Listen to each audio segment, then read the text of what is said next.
We remain steadfast in our commitment in delivering local news that matters, stories that inspire, enriching the lives of Filipinos in the Philippines and across the globe. This is your GMA Regional TV. Buong puso para sa Pilipino. Mga balita, gatututukan, subong sa One Western Visayas.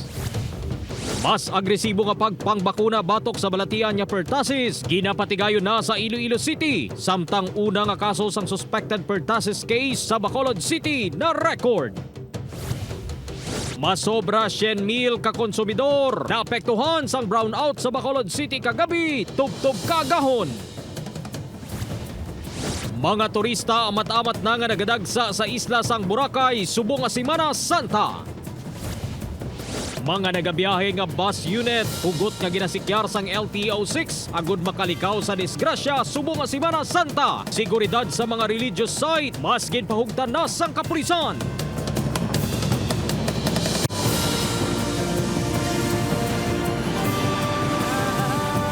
Ini ang GMA Regional TV 1 Western Visayas.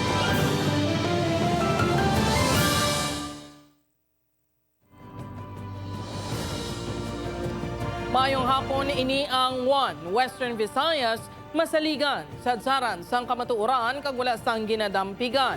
Ako si Jethro Charlatan, live sa GMA Iloilo Station. Magadulaw sa inyo sa pinakadako at komprehensibo nga mga balita sa Kabisayan nakatungdan. Ako naman si Eden Priatos live diri sa GMA Bacolod Station.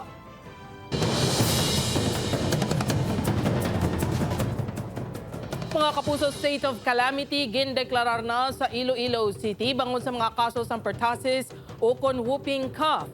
Mas agresibo nga pagpangbakuna batok sa balatian nga pertussis ginapatuman na. Kapuso halong, samtang diri naman sa Bacolod City, una nga suspected pertussis case sa syudad na record. Yaring balita ang itutukan ni Zen Kilantang Sasa.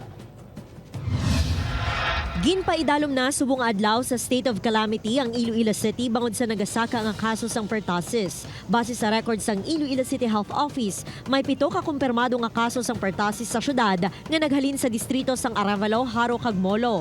Tinutuyo sang deklarasyon nga magamit ang Calamity Fund para makabakal sang bulong kag bakuna. Kahapon una na nga gindeklarar ang pertussis outbreak sa syudad. Diri sa Molo District Health Center, nagumpisa na sa pagpanglista ang mga personnel sa mga kabataan nga nagaedad 0 to 59 months agud mabakunahan. Sa tanan nga mga nalista to nga mga kabataan, kag ang iban nga maski balay nga wala sang kabataan, sila ko tuktok ko na lang.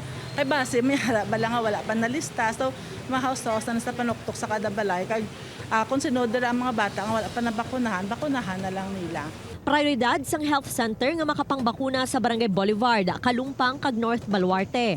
Ang iloy nga si Alexia ginpakonsulta gilayon ang iya 1-year-old nga baby girl bangod wala untat ang iya ubo. Gaubo siya 2 days na. Siyempre sa panahon subong bala kag may breakout padaan sang pertussis nga ang whooping cough na bala muna nga nagkadtog ito diya kay para mas mayo nga i-prevent na lang. Samtang diri naman sa Tigum Pavia, Iloilo, 62 na ka mga bata ang ila gina-follow up agud makumpleto ang bakuna. Gina-encourage yun sila nga pwede man nga by next nga immunization kung may ara na kung willing na sila na amo na pwede man na. Ang manugduha ka bulan nga apo ni Nanay Pasita na schedule na nga bakunahan sa April 6. Importante yung papabakunahan dahil. Mayad lang Nga mayad laan na lawat. Subong doble ang kampanya sang Iloilo PHO nga mapasangkad ang pagpangbakuna sa probinsya bangod sang tuman kanubo nga vaccination rate. Apang punatuhoy sa pagdeklarar sang outbreak, wala pa man sang naghimo sini sa kabanwahanan. Iloga probinsya sang Iloilo, 70% ang aton vaccination coverage. Wala nato nalabot ang 95%. So amo na nga may ara gina nga matuhaw nga mga outbreak of cases. Samtang padayon pa nga ginaberipika ang isa ka probable case sang pertussis nga ginatatap sa isa ka medical facility sa Bacolod City. Isa ini ka menor de edad nga hindi taga Bacolod City. Mas ginpahugot naman sang LGU ang 5-in-1 vaccine drive. Bangod makuha pinaagi sa droplets, ginapanugyanan ang publiko nga ipaiway ana ang pagdugok sa magutok nga lugar kag magsuksok sang face mask. Nagpasalig naman sang handaan ang LGU in kaso magluntad ang outbreak. Ang kalabanan nga wala pa mabakunahan, amo na sila ang gakaapektuhan. But sa mga adult, hambal sang ni Dr. Insoli, it's a matter of the usual treatment of antibiotic is sufficient. Lakip sa preventive measures sa pertussis amo ang pagtabon sang baba kung mag-ubo kag magpangatsi. Dapat i-dispose sang insakto ang gingamit nga tissue kon wipes. Likawan ang pag-ubo sa kamot nga posible maglapta ang kagaw kag hugasan gilayon ang kamot sa tion nga makakontak sa infected person. Upod kay Cirilo Renduque, Zen Kilantang Sasa, One Western Visayas. Mga puso, perwisyo, golpeada kapag adulas ng supply sa kuryente sa Bacolod City, pati man sa Bago kagabi. Naghatagol sa mga residente. Brownout! Kinabasaw sa yabok na nagbagtik sa linyada. Yaring balita ng aton Ginto ka. Kaagahon pa lang, sang Martes Santo, doble na ang agunto sa mga residente sa Bacolod City kag Bago City, Tuga. Sang malapnagon nga power interruption nga naglawig halin kagabi, tubtob, kaina, sangaga. Ang ining amay nga taga-barangay Handumanan, nagpulaw tubtubaga, agud kuyaban ang 7 ka bulan nga lapsag. Uy, kapasutel. Basta baby, padaan, tiga patubo sa ngunto. Pasutel, gina sa kagabihon. Kuyaban mo lang sa, tiya mo na pulaw kagid. Si Judy nga taga-barangay Talok sa Bago City, basta ganing mapaang kag wala sang electric fan, insigida nga nagamasakit. Okay niton man, dala na sa allergic kag mga yabok bala. Sa masobra 220,000 ka consumers sa Seneca, masobra 100,000 ang naapektuhan sa kasunod-sunod nga brownout. Ang iba niya lugar, alas 8 na sa aga, nagbalik ang supply sa kuryente. Sunod sa Central Negros Electric Cooperative, 3 sa 4 ka feeders sa Seneco ang nag-trip off. Ang kausa, bangod sa talitik kagabi, nabasa ang nagbagtik na ngayabok sa mga insulators ang linya sa kuryente. Ang resulta, short circuit kag brownout. Ang yabok ang makabig kuno nga sa isang fault disturbance. When you say fault, may mga disturbances sa linya, natandugan abi, nahulugan sang kahoy, o kon bala makita na sa post ni Seneco sa Facebook, may mga tuko, may mga sapat. Ang yabuok, hindi na siya insulator. That's why nga kung mabasa sa sang ulan, mas mayo pa nga ulan nga damol-damol, kay mahugasan siya dayon. Pero kung mabasa lang siya gamay, makreate na siya nga daw conductor siya. Magluwa sa feeder sa Seneco, nag-trip off man ang Bacolod San Enrique 69 kV line sa NGCP, butang nga ligom-duluman ang bahin sa Lagasan sa Bago City, kag mga sakop sa Valladolid, San Enrique, kag La Carlota substations. Pasado las 9 sa aga sang nagbalik ang koneksyon. Opo Kiril Casillo, Adrian Prietos, One Western Visayas.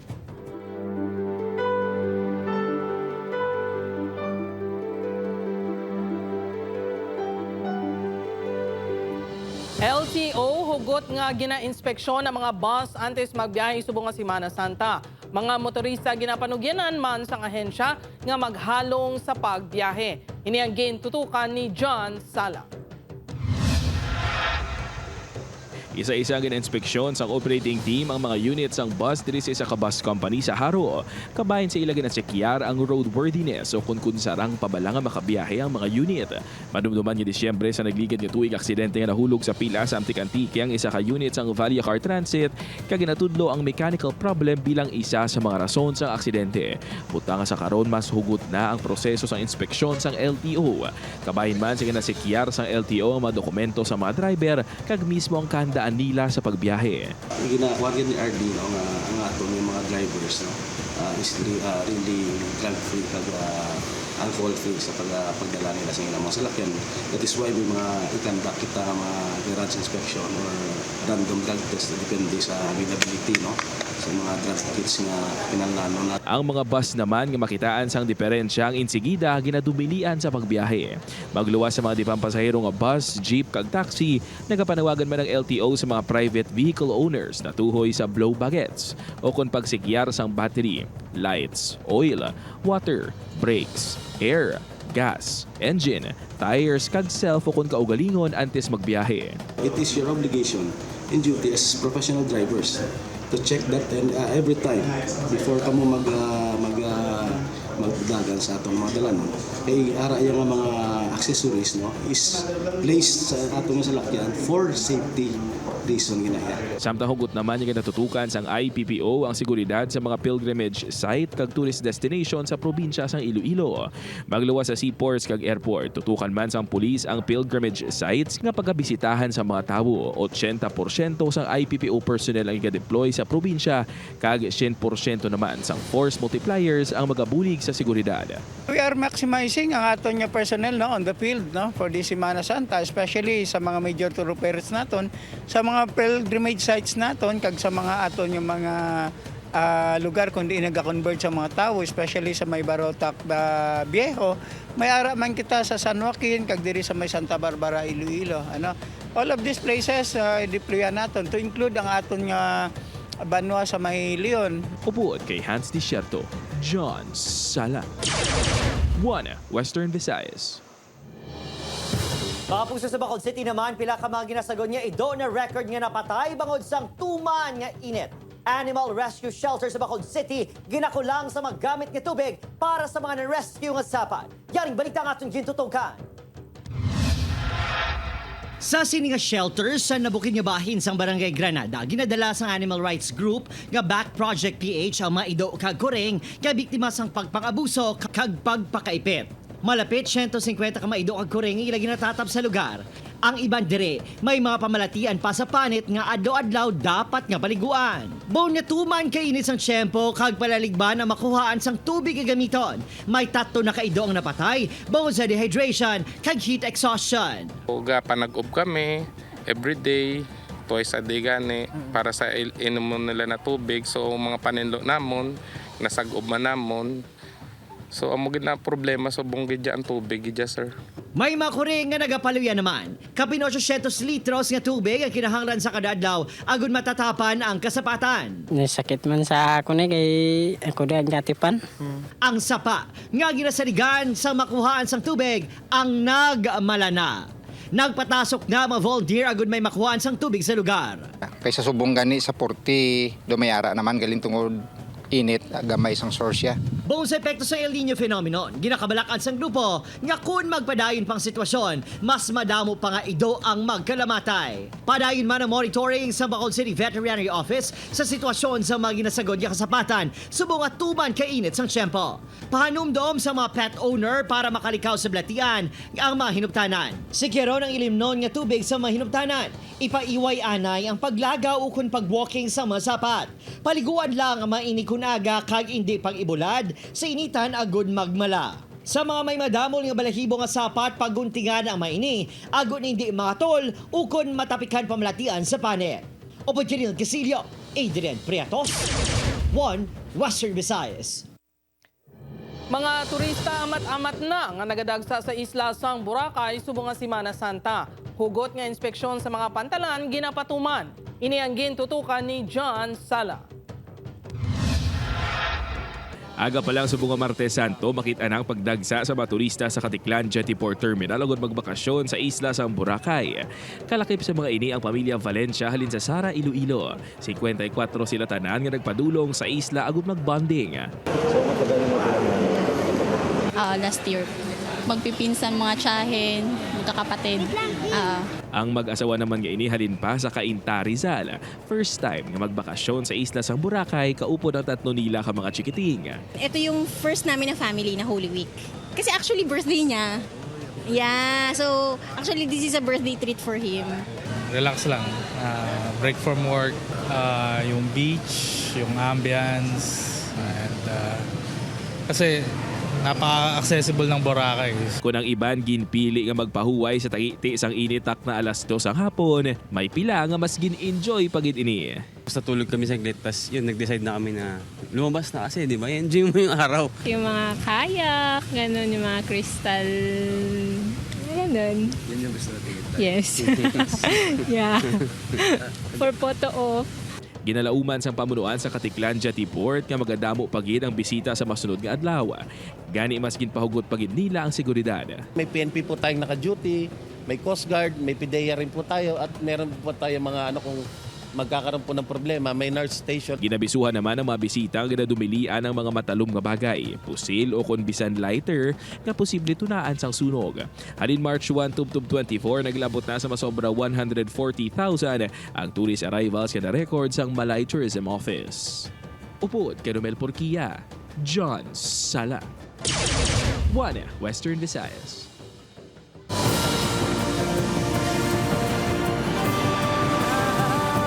Ini ang GMA Regional TV 1 Western Visayas.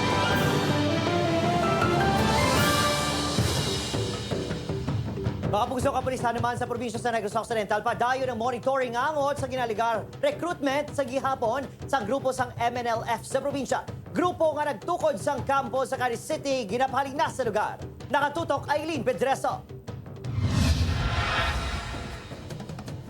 Pagkatapos ng ginaliga recruitment operation sa ginapayag mga miyembro ng Moro National Liberation Front o kung MNLF sa Cadiz City, Negros Occidental, nagpatigayo na sa monitoring ang Negros Occidental Police Provincial Office angon sa presensya ng grupo sa lugar. Madumduman nga ginka-alarma sa mga residente ang mga persona nga nakasuksok sang uniforme kag ang pagtukod sa ginapayag training camp sa isa ka subdivision sa barangay Tinampaan. Sunod sa kapulisan, ginatutukan man ang posible pagpang-recruit pa sa grupo sa ibang nga lugar sa probinsya.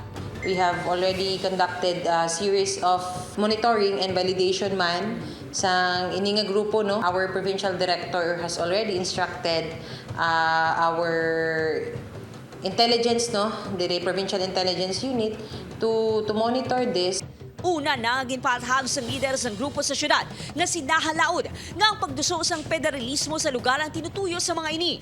Ginpadala na sang LGU sang notice to vacate ang grupo bangod sa illegal na pag-istar sa lote kag pagpatindog sang istruktura nga wala sang business permit.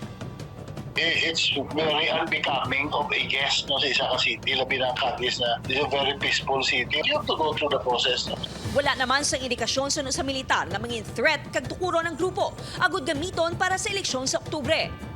Report sa mo sila nga gamiton sa private armed group. Samtang sunod sa kapulisan, dapat nga siguraduhon nga lehitimo ang ginasudlan nga organisasyon antes magpadala sa pagpang-recruit. Ting na wala gid kamo makita nga papeles or any proof or evidence that this group or this agency is legal, hindi gid kamo da magsulod.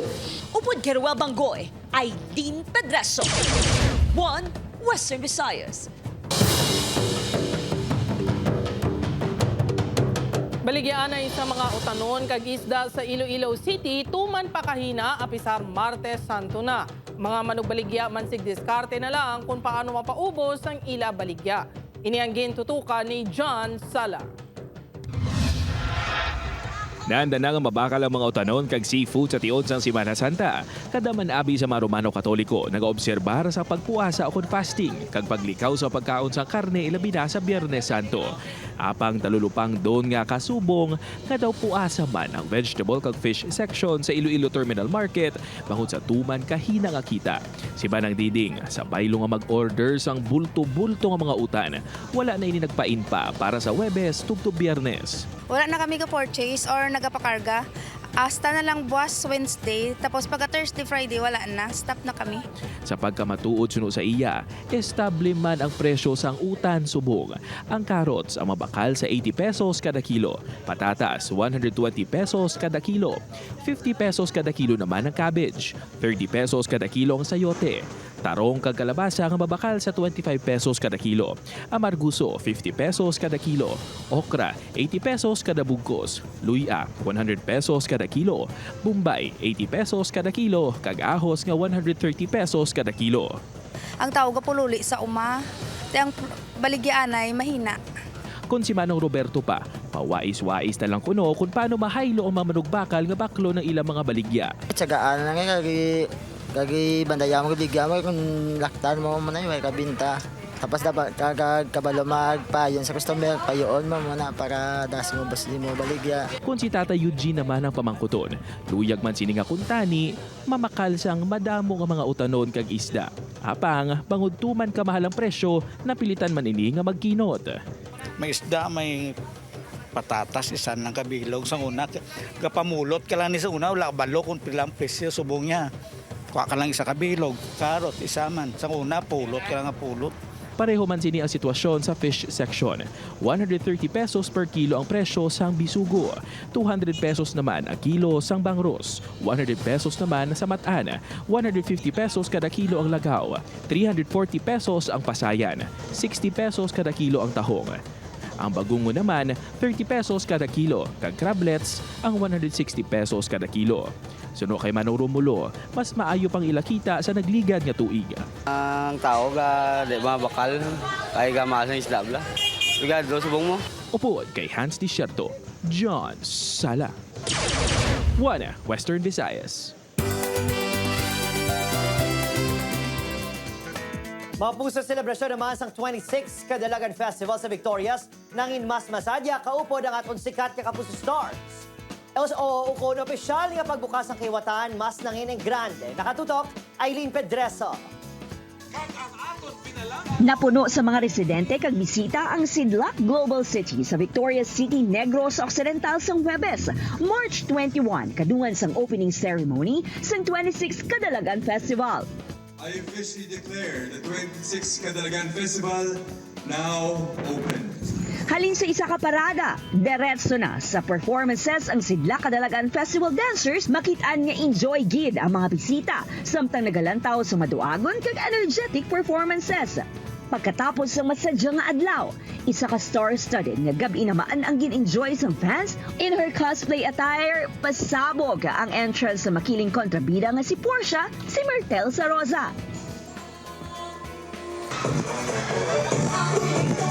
Bilang kontrabida sa asawa ng asawa ko, mabuot naman in real life si Lisel Lopez nga ginharana pagani ang isa ka fan. Daw masinggit naman sang Tulome ang audience sang nakita na sa stage ang asawa ni Tulome, si Gloria sang walang matigas na pulis sa matinik na misis na si Beauty Gonzales. Mas nagtaas pa ang levels ng energy sang nagwa na on stage si Tulome himself, Senator Bong Revilla Jr. Hindi lang kilig ang dala kundi prizes, bangod may pag-games pa siya. Daw halos hindi na kuno magalin sa Victorias City ang Kapuso Stars bangod sa best experience kaupo ng fans sa Kapuso Fiesta. Grabe, ganyang energy nalang pag-welcome nila sa amon. So grateful sa ating mga kapuso na talaga naman nagsusupport sa atin. Maraming salamat po sa walang sawa ninyong suporta. Sobrang saya at sobrang happy ako. And Victorias City is always a special place in my heart. It's really an honor to be back here and I'll be back. Happy Katalagaan Festival! Kung masadya ang mga residente sa Victorias City, doble kuno ang kasadya sa ila alkalde sa madinalagon nga selebrasyon. Happy gid kami sa Victorias. We're very happy that we were able to partner with GMA Kapuso Fiesta. Upod Gerua Bangoy, Eileen Pedreso, One Western Visayas. Bangkay sa isa ka babae na sapwan nga nagalutaw sa isa ka punong sa Dumangas, Iloilo. Biktima, ginapahayag gintiklod sa iyaman lang live-in partner. Si Kim Salinas, nakatuto. Nagakulob kagula na sang kabuhi isang masapuan ang bangkay sang isa ka babae sa isa ka punong sa barangay Nanding Lopez, Dumangas, Iloilo, Domingo sang aga. Ginkilala ang biktima nga si alias Ella, 56 anyos, kag residente sa among barangay. Base sa investigasyon sa kapulisan, ginapahayag nga gintiklod ang biktima sang iyaman ka live-in partner nga ginkilala kay alias Yun, 63 anyos. Sa pagpangusisa sa kapulisan sa witness, nagbaisay ang duwa pasado alas 7 sang gabi sang Sabado kag alas 8 sang iya nakita ng biktima nga nagapangayos ang bulig sa sospek. Apang ini ang wala gin sa paksang witness bangod na anad na kuno ini nagaaway ang duwa. Every time nga mag-away ni sila daw nakainom. Possible base kuno gin tiklod kay usually amo man ang kakatabo daw ono mo. Nadakpan ang sospek kahapon sang hapon. Todo paginwala ini sa krimen. Depensa sini, nagtabok siya sa puno gamit ang bangka bangod hindi maghipos ang biktima nga hubog. May posibilidad sunod sa sospek nga nalumos lang ang biktima bangod hubog ini. Nahibaluan nga nagpauli ang legal nga asawa ni alias Yun sa kaiping nga barangay kag ina ginapatigan nga dalas ang selos rason sang pagpahubog sang live-in partner nga biktima. Tiway gani ko maguna-una sina nga nalumos. Ginala pag-abot ka mga pulis sa payag to. Uy, kayo una-una ko to nagpulis sa slublob mo. Basi lang mo sungin pogog yan. Kaya biyaguro, nagtabo ako sa sawa ko nga tulog. Homicide ang posible ipasaka nga kaso batok sa sospek suno sa kapulisan. Upod kay Romel Porquia, Kim Salinas. 1 Western Visayas.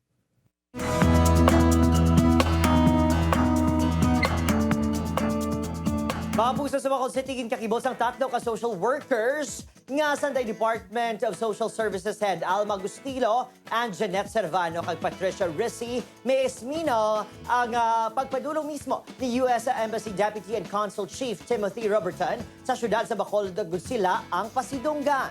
Sang tinalik na niya tuigin sa pupo sa DSSD ang nag-isahanon kang nagamasakit ng American citizen sa isa condo unit sa syudad sa sulod sa 4 ka bulan, tubtob ining napatay sa Pebrero. Gikan sa ginaisaran sini, gindalang Amerikano sa pasilidad sa KLGU sa Barangay Vista Alegre. Gindedikaran sa DSSD ang iya pagpabulong, kaya ginakabig sa US Embassy nga sahe isang pagkabaganihan.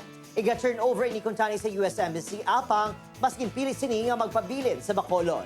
Ginbululigan sa grupong pagtatap sa lalaki. Ang mga abyansini sa syudad ang nagbulig naman sa pagpabulong sa iya. Dito sa araw, ginduta, or 4 months. In our team, on office, ang muna nag-support sa iya, sa ilang iya kanit, iya bulong.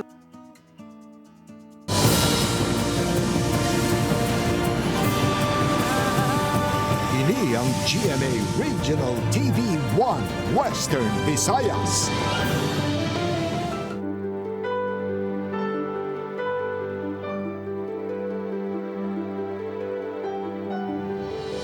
Mga kapuso, Stations of the Cross kag mga replika sa mga simbahan ginabisita sa mga tumuluo sa Hibawan Santa Barbara, Iloilo. Pilgrimage site gintukod agod may mapamalandungan ang pamilya sa tag-iya kag mga tumuluo. Ini ang gintutukan ni Tess Ordales. Statues ang Stations of the Cross. Nakalain-laing nga replika sang simbahan.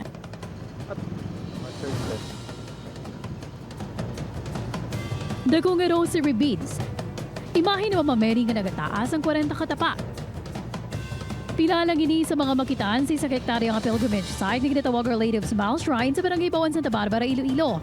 Suno sa isa sa mga nagadumala sa lugar, family bonding nila ang pagpangamuyo. Nason nga natukod ang pilgrimage site na ginsuguran sa tuwing 2015.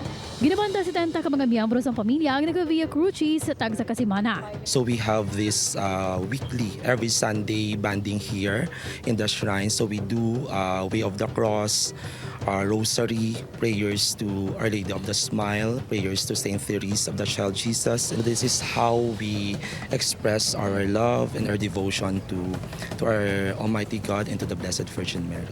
Ang ila pagtuong guyag Manila ipakigbahin sa iban. Ganigin buksan nini sa publiko, agud may lugar nga mapamalandungan ng mga tumulo sa tiyon sa Semana Santa. To have a beautiful and peaceful place to meditate, to pray, to reflect during Lenten season. So through this, we can help everybody to be more closer to God. Wala sa entrance fee sa lugar. Tag sa katuig, mas nagadamo ang pilgrims nga nagabisita diri, agud magpangamuyo. May gintugang man sila nga imahen sa tag sa katuig. Ang bisita nga si Chiki mas makapamalandong gidguno sa pilgrimage site. Mga 4 years na siguro namin ginagawa ito, sir. Mahalaga po sa amin, sir, kasi sa pananampalataya po namin. Ginadubilian sa pilgrimage site ang pagdala sang pagkaon agud mapabilin nga matinlo ang lugar. Upod kay Romel Porquia, Tess Ordales. 1 Western Visayas.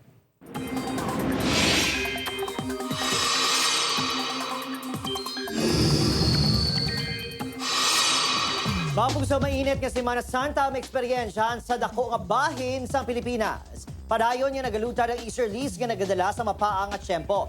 Bangod o kun apang bangod, dako nga factors sa pagtipon sa panganod, init kag moisture, posible man ang mga pag-ulan na subong at iginit.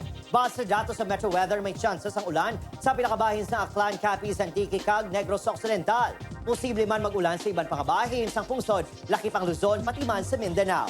Samtang naglabot naman sa 43 degrees Celsius ang maximum heat index sa Bacolod City, kag Iloilo, subong adlaw. Mga kapuso, Department of Public Works and Highways Region 6 ginklaro nga wala sang closure nga ginapatuman sa Ungka flyover. Suno kay DPWH OIC Regional Director Sunny Boy Oropel, wala sang kamatuoran nga ginpasira ang taytay sa light vehicles. Nagapabilin ang partial opening sang Ungka flyover halin 6 a.m. to 9 a.m. kag 4 p.m. to 8 p.m. Nagapadayon naman ang rectification activity sa taytay. Wala kita sa closure, wala kita sa naging duda na opening. The same na siya gyapon ang halin sa primero ang day-to-day.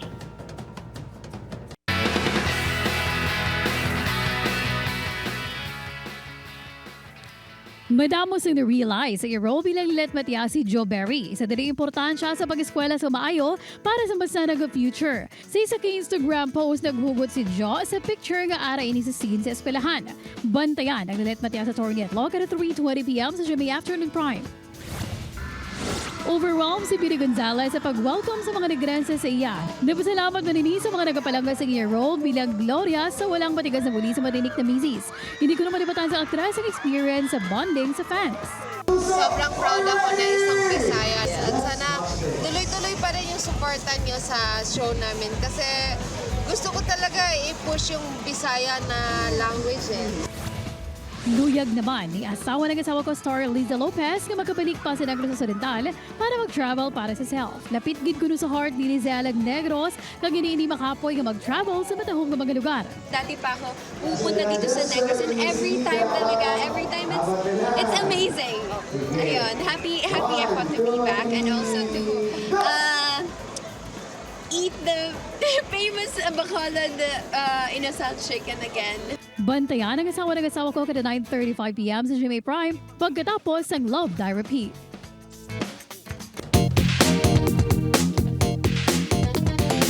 Magtuwa na lang kang ipon, bilhin sa imo. Ma'am, ano gusto mo? Nagatingog sila o nagalap na? Nagalap na para kaladlawan. Nagatingog. Naman sir. Para akong makakaskiman sa mabutang magpustiso. Ay! Nagatingog. Nagaman. Para tapik eh. Tapos na siyang kay lapit tayo na sila eh. Gani eh!